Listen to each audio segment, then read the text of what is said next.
what you are seeing on the screen right now is the last big Ubisoft game. The last relevant game that keeps them on the map in this never-changing market, this ruthless market of video gaming and keeping up the capitalist gains as much as you possibly can.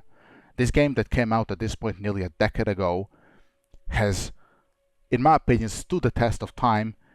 It has went through many changes, buffs and nerfs to operators, changes to maps, content that was added that was good and controversial, and vice versa, and so on and so on. The reason this game stood the test of time isn't because of its marketing, it isn't because of the content that was added, it isn't because of these live servers that Ubisoft and other companies seem to be so focused on. The reason it stood the test of time is because, in its essence, it is a very good game. Yes, it had bad things added to it, but when you add bad things to a very good foundation and a very good unique game, you still have a very good game that people are willing to come back to. And that was Rainbow Six Siege, and still continues to be, as proven by the numbers of its players. Now, I personally played this game for quite a while, between years 2017 to about 2019. I have a solid amount of hours. I've played mostly ranked as well. It was a truly unique experience. Before this game, I've played other first-person shooters, of course, but the reason I kept coming to this game is because it offered an experience which other games did not offer. Second big game that came out 2 years after Rainbow Six Siege, which was of course not as successful as Rainbow Six Siege.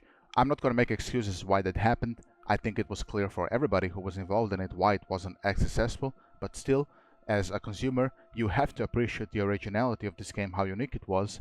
I personally never saw a game like this before, For Honor, and that's why personally I have played this game for many hours, ignoring its flaws, and there was plenty of flaws, which keeps up my argument from Rainbow Six Siege that if the game is good, we can ignore some other very obvious mishaps of it. And this game had plenty, from server issues, balance problems, arrogant developers and arrogant creative director, and so on.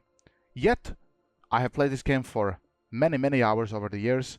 I stopped playing it recently because I just don't have time for it, and I got enough of it. But I didn't get enough of it because I had enough of the bullshit. I got enough of it because I truly feel like I've explored everything. And when you see the hours I have in this game, you would see, okay, wow, that means it's a very good game, right? It doesn't mean it's a very good game. It just means it's different enough and unique enough that every time you logged into this game, you felt something different. And that formula has definitely been lost for Ubisoft. This game is what I consider the beginning of the end for Ubisoft. A ultra generic battle royale game that came shit-faced late and drunk to the party of trying to cash in on the battle royale craze of the years of the time. A game so generic with generic gameplay, horrible gunplay, terrible map, boring everything. It just really felt like a game that came out of indie developers and lacked any originality other than, I guess, parkouring, which, yeah, you know, I mean, we have been parkouring in Dying Light, we've been parkouring in other games, we've been flying in Call of Duty. Am I supposed to believe that some teleport pads and a couple of grappling hooks is somehow unique gameplay? Ubisoft has invested quite a bit into this game because they were really thinking here that they have a next Fortnite on their hands. That unfortunately did not happen to be, for very good reason, and the good reason was that this game just wasn't a good game. And maybe a couple of months after, they canceled this game and declared that it failed to meet players' expectations and so on, and none should blame them. I thought this is a one and done thing with Ubisoft and we're never gonna see such a mishap. It was a slap on the wrist for Ubisoft. Don't do this shit again. Bring us games like Tom Clancy's Rainbow Six Siege and For Honor type of quality. For the sake of time and the duration of this video, I'm gonna quickly skip ahead to the current year, but I will have the honorable mentions of other failed Ubisoft games which are just very generic, starting with Avatar Frontiers of Pandora, which came out recently, which was another generic open world game riddled with microtransaction failure. Far Cry 6, a super ultra diverse game about a couple of gay guys starting a Cuban revolution. Monopoly and Anno are self-explanatory. Anno, it has its loyal player base, and Anno 1800 is a solid game. but this game is made by a completely different studio that just uses Ubisoft as a publisher. Assassin's Creed Valhalla, a boring, horribly long Assassin's Creed game that didn't deserve to be that long. And other honorable mentions here will be Ghost Recon Breakpoint, a ultra generic Division copy, just in single player co-op without like any good things from the Division. It's like you took the worst thing about the Division and made a game. And Skull and Bones, the so-called pirate successor game of Everything Good. A ultra generic boring game where your ships have stamina, you can't even disembark from your fucking ship type of game. So these are the type of quality games that we saw from Ubisoft from the beginning of the end of Hyperscape until the current year. Hey, you made it to year 2024 and you're playing X-Defiant. Fortunately for you and me, we're not gonna have to play it for much longer as the game is literally on the brink of being shut down.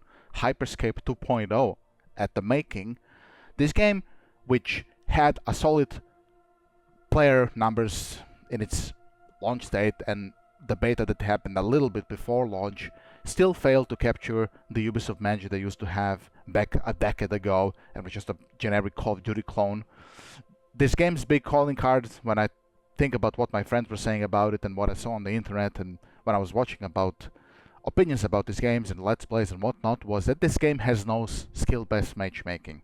This is this little thing they put in Call of Duty where you play against professional players every second game if you have more than one kill death ratio. I thought this was a good thing, of course, but even that, which is an excellent thing, couldn't hold up this very boring game with average gunplay and very generic maps. It's weird UI and just this quirky skater boy shooter coming in. It failed to capture the audience. It certainly failed to capture me, and that's why we are seeing it being shut down very soon here.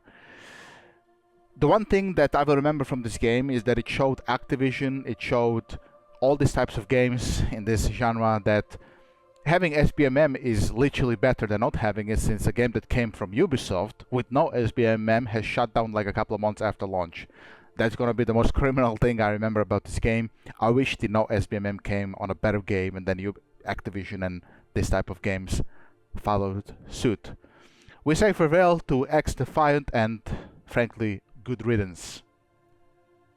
Welcome to the latest Ubisoft game, Star Wars. Everybody loves Star Wars, right guys? Wrong! We hate Star Wars from Ubisoft. Why? Because this game is a piece of shit. That's why. When I read about this game, it's been in development for I don't know how long. I feel like I heard about this game during Corona times, and suddenly it's here.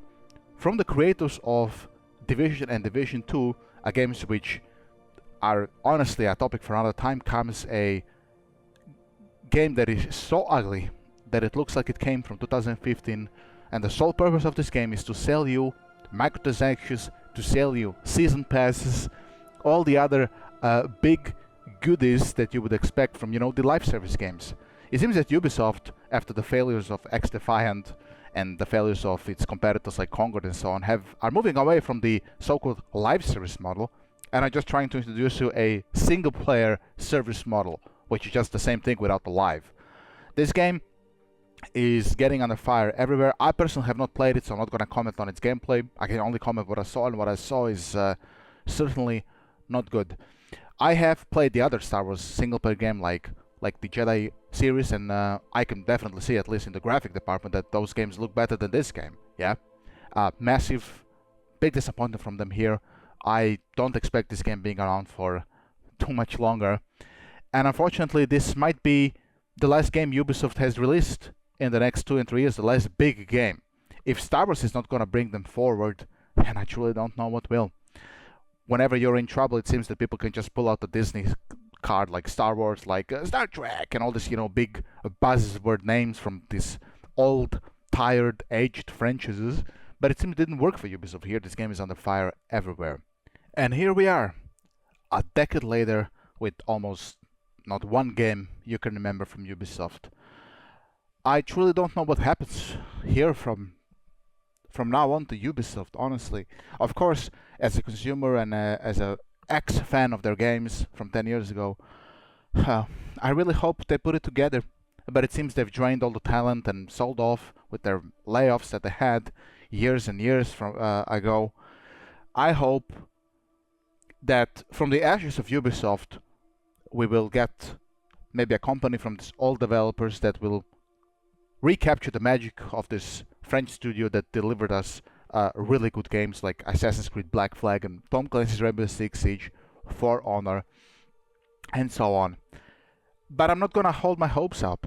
It seems that Ubisoft today only profits on skins and live service models from much worse games than what we have enjoyed in the past. Apparently open world and live service games is all they're aiming for, and I can't blame them. That's just the nature of capitalism in this type of market.